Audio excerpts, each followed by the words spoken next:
I was investigating allegations of religious persecution, but in communist Vietnam, it's tough to film what the government doesn't want you to see. It's getting more and more difficult to work here as time goes by. We feel sure we've been followed, at least on a few occasions. We cannot trust our phones, either our local mobiles or the phones in our hotel rooms. Whenever we get a chance, we make snatched calls from phone boxes. 30 years ago, Vietnam defeated America on the battlefield. Now its rulers say they're fighting a new invasion. Evangelical Protestants who want to convert the Vietnamese to Christianity and American values. Amen. Amen.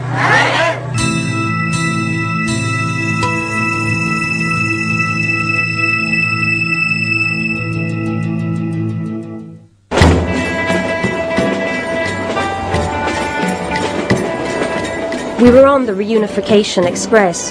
It takes you right through the old front line between what was the communist North and the American-controlled South.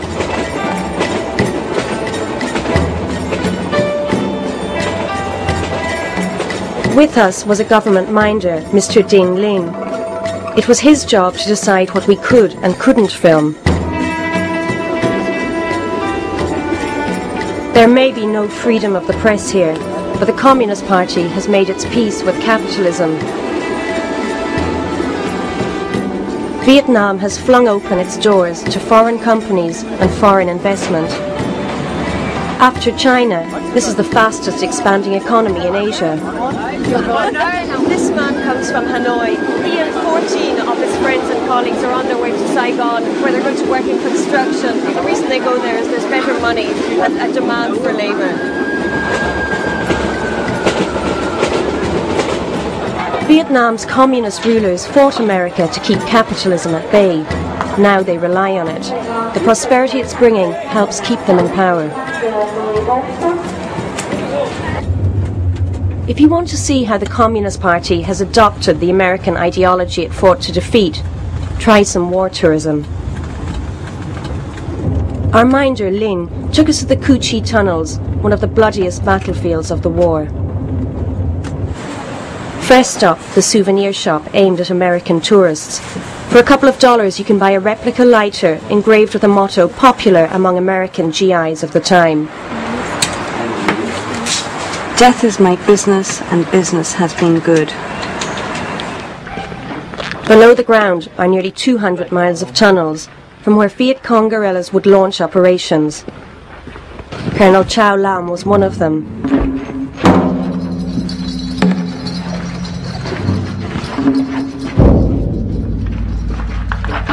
For $1 a bullet, you can even fire a Viet Cong Kalashnikov. Colonel Chow said the tunnels had been widened to accommodate American tourists. I see what he means. He said the Americans used to try and come into the tunnels.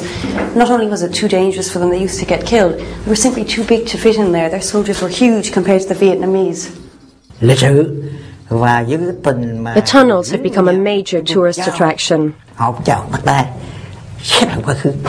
He said when the US veterans came back here first they were hesitant. He said but that was natural because they were the soldiers from the losing side. He said we expressed hospitality to them and we shook hands, we saluted each other as soldiers, so we look forward instead of looking back. Looking forward has turned this battlefield into a theme park for American tourists. Yet the thousands of fighters who died here did so for communism.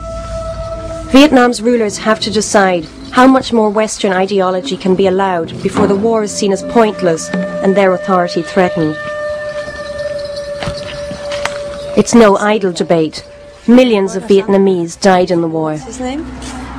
Its legacy can't be washed away. Although US companies dispute it, most Vietnamese believe that thousands were born disabled because of America's heavy use of the defoliant Agent Orange. My name Hoa. Hoa is 20, her sister Huan Hon 29. Their father worries about who will look after them when he dies. Do you understand why you and your sister were born this way? Việc này em nghe nói ba đi chiến tranh bị chết đỏ. She said she doesn't know why they were born like this, except from what people have told her. Her father served as a soldier in the army, and it may be that he was affected by Agent Orange and then passed it on to them.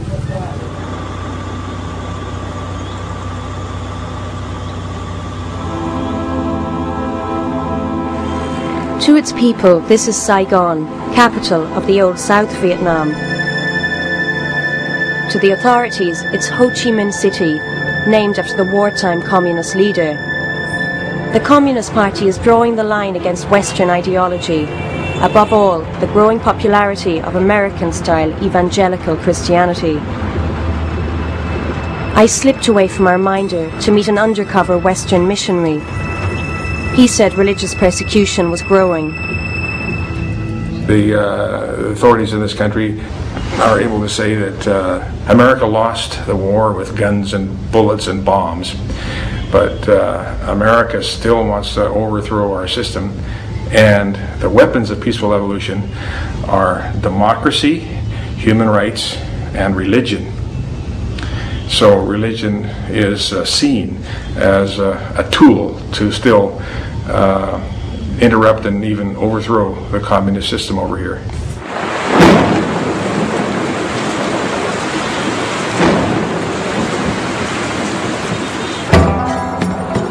Our official tour took us to Hanoi, Vietnam's capital. Its centre is dominated by the vast edifice of Ho Chi Minh's tomb. I'd seen leaked government documents portraying evangelical Christianity as a plot to destroy Ho Chi Minh's legacy. Here every day to pay worship and to show the respect to President Ho Chi Minh. But Lin insisted there was religious freedom. He reluctantly agreed to take us to the only government-approved Protestant church in Hanoi.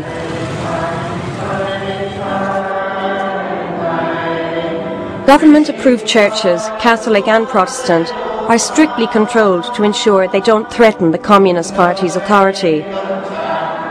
Clergy are trained in state seminaries, sermons monitored. Constitution guarantees of religious freedom are worthless because the security services can detain anyone they consider to be acting against the interests of the state.